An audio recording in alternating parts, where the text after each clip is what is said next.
మా ఏరియా అంతా మొన్న ఉదర వాన వస్తే నిలబడలేవు పోలేమింటే మా ఆర్సీ స్కూల్ దగ్గర వేసినారు కాలం వేసినారు కానీ రోడ్లు వేయలేదు ఉసిపోయింది కంకర పోయింది అన్నారు. అసలు ఏం చేయలేదు. ఇసుక కంకర అంతా కూడా ఎమ్మెల్యే జేబులోకి వెళ్ళిపోయింది. ఎక్కడ పోయింది చెప్పు? ఇసుక కంకర ఆడిపోయింది. మామయ్య వేరే వాళ్ళే ఎత్తున్నారు అంతా కంకర పోయింది ఉసిపోయింది మా ఏమో అని చెప్తున్నారు. అసలు మన రోడ్డు వేసుకోకుండా మనం ఎత్తుకొని పోతాం ఇసుక. ఎవడెత్తుకుపోయినాడు మీ ఇసుక అంతా? మీ కంకర ఎవరెత్తుకుపోయినారు? నాయకుల ఎమ్మెల్యే. మా ఏరియాకి బోరింగ్ లేదు, మాకు రోడ్లు లేవు, మాకు మరుగుదొడ్లు లేవు. ఎక్కడ బయటకి పోవాలంటే అన్ని ప్లాట్లు అయిపోయినవి. ఏమేం లేదు. మేము పోవాలంటే చాలా రోడ్ చెట్లు లేక పోవాలి. రోడ్ కట్టి మాకు బాత్రూమ్ కట్టడం లేదు. ఏమన్నా అంటే మీకు అంతా ఎత్తుకుపోయినారు కదా మట్టి ఏముండమా మా ఆఫీస్ బిల్డింగ్లు కట్టుకోలేదు. అక్కడ అన్ని కొట్టాలే ఉండేది, మాకు రేకులు కొట్టాలే ఉండేది. మాకు ఇల్లు కూడా లేవు అక్కడ. మీరు చెప్పండి, ఏం సమాధానం చెప్తారు చెప్పండి అమ్మా. ఈమెకు మరుగుదొడ్డి కట్టమని 13,500 రూపాయలు ఒక్కొక్క మనిషికి, అంటే అక్కకు కూడా, ఈ అక్కకు కూడా 13,500 రూపాయలు నరేంద్ర మోదీ ఢిల్లీ నుంచి వేసినాడు. ఈమె మరుగుదొడ్డిని ఎత్తుకుపోయింది ఎవరు? ఈమె మరుగుదొడ్డిని ఎత్తుకుపోయింది ఎవరక్క? మరి అక్క ఏం చేయాలి? కోపం తీర్చుకోవాలా లేదా? కసి తీర్చుకోవాలా లేదా అక్క? ఈమె సమస్య ఏందన్నా? నా పేరు అంజలి అండి.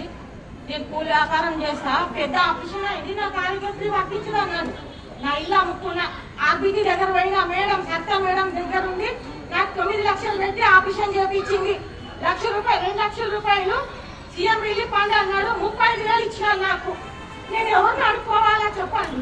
అప్పుడు పాలైన కూలం చేత కాదు. ఇది దొంగ కాదా? పింఛన్ అన్నాడు. చేసేదంతా వాలంటీర్లే. ప్రతి వాలంటీర్ ముందు వాలంటీర్ సమస్య తీసేయాలా?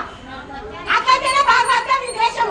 వాలంటీర్ అంటే దొంగలు, దొంగలు పంచాయతీలో కీలి బొమ్మలు వాళ్ళు చేసిన నాకు వాలంటీర్ అంతా బాధ. నాకు వాలంటీర్ పోయి అడిగితే నాకు తెల్లది.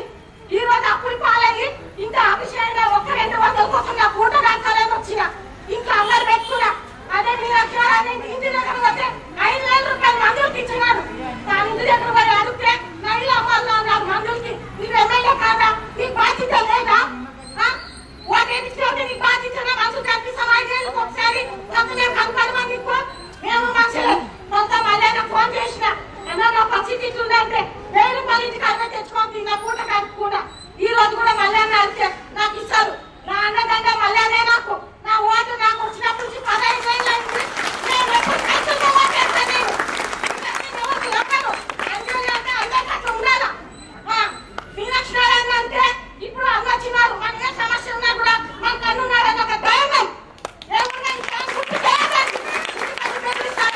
కొట్టారా? ఈ 5 మందిలో చూడలేదా? కష్టపడతాం రాత్రి వాళ్ళ అన్న కోసమే. ముందు భూ కోసం మూసాల ప్యాకెట్ల కోసం పోకండి. ఉన్నదంటే నేను అన్నది ఒకసారి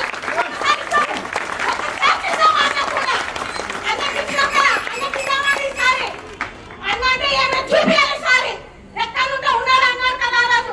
మనం ఏం డెవలప్ పట్టారు? సిమెంట్ సింగిల్ గా వస్తుంది.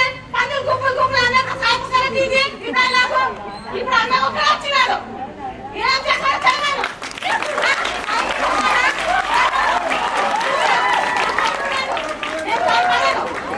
ఇది నాది నా టాలెంట్. ఇది పూలు అమ్ముకున్నాను భయపడి నాకు సత్యం లేకున్నది. ఆర్బీటీ వాళ్ళు ఈ రోజు లేదన్నా మేడం ఇంకా తెచ్చుకొని తిన్నా.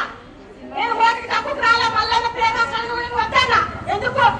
మన ప్రేమ కోసమై మన తిరగాలి కానీ డబ్బు కోసం తిరగాలని ఎవరు కానీ మన మనసులో ఉండాలి.